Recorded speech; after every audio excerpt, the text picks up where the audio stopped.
എങ്ങനെയായിരുന്നു അതിനൊരു അവസരം ഉണ്ടായത്? ഹരൻ സാറിൻ്റെ പടത്തിലേക്കൊരു ഓഫർ വന്നത് എങ്ങനെയാണ്? നമ്മുടെ ഭാഗത്തു നിന്നുള്ള ശ്രമമാണോ അതോ ഇങ്ങോട്ടൊരു ഓഫർ വരികയായിരുന്നു? എൻ്റെ എക്സ്പീരിയൻസ് എന്താണെന്ന് വെച്ചാൽ എനിക്ക് ആദ്യം ഓഫർ വരുന്നത് ശ്രീദേവി ആൻറ്റി ത്രൂ ആണ്. ലേറ്റ് മോനീഷയുടെ മദർ ശ്രീദേവി ഉണ്ണിയെ ഞാൻ ബാംഗ്ലൂർ വെച്ച് പരിചയപ്പെട്ടു. അപ്പം പെട്ടെന്ന് ഒരു ചായൻ്റെ ഇടയിൽ മെൻഷൻ ചെയ്തതാ, കുട്ടിക്ക് അഭിനയിക്കാൻ താല്പര്യമുണ്ടോ, കണ്ടിട്ട് കാണാൻ സാമാന്യം മോശമില്ല, അപ്പം മോഡലിംഗ് ഒക്കെ ചെയ്യാറുണ്ട്, പാട്ടും പാടാറുണ്ട്, അപ്പം സ്റ്റേജ് ഫിയർ ഒന്നുമില്ല, ക്യാമറയെ മുമ്പ് ഫേസ് ചെയ്തിട്ടുണ്ട് ബഹറിന്നൊക്കെ. അപ്പം അങ്ങനെ വെച്ച് നോക്കുമ്പോൾ കുട്ടിക്ക് അഭിനയിക്കാൻ താല്പര്യമുണ്ടോ എന്ന് ചോദിച്ചു. ഞാൻ പറഞ്ഞു ഞാൻ അഭിനയത്തെ പറ്റി ആലോചിച്ചിട്ടേ ഇല്ല. അങ്ങനെ പറഞ്ഞു. ഇങ്ങനെ ഹരിഹരൻ സാർ എന്നെ കോൺടാക്ട് ചെയ്തിരുന്നു. അപ്പോൾ കുട്ടി ഒന്ന് ഹരിഹരൻ സാറെ ഒന്ന് പരിചയപ്പെട്ടു നോക്കുന്നു. അപ്പോൾ എനിക്ക് മുന്നേ സാറിൻ്റെ സർഗം നക്ഷത്രങ്ങളൊക്കെ എന്നെ ഭയങ്കര ഫേവറേറ്റ് ഫിലിംസ് ആയിരുന്നു.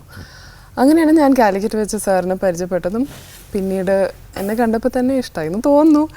ഞാൻ വിചാരിച്ചു, എനിക്ക് ആദ്യം ഭയങ്കര പേടിയുണ്ടായിരുന്നു സാറിനെ കണ്ടപ്പോൾ, സ്ട്രിക്റ്റ് ആയിരിക്കുമോ. എന്നെ കണ്ടപ്പം ഞാൻ ഒരുപാട് കേട്ടിട്ടുണ്ട് സാറിനെ പറ്റിയിട്ട്, ഭയങ്കര സ്ട്രിക്റ്റാണ് എല്ലാവരുടെ അടുത്തും, പിന്നെ ഭയങ്കര ഡിസിപ്ലിൻഡും ആണ് വർക്കൊക്കെ.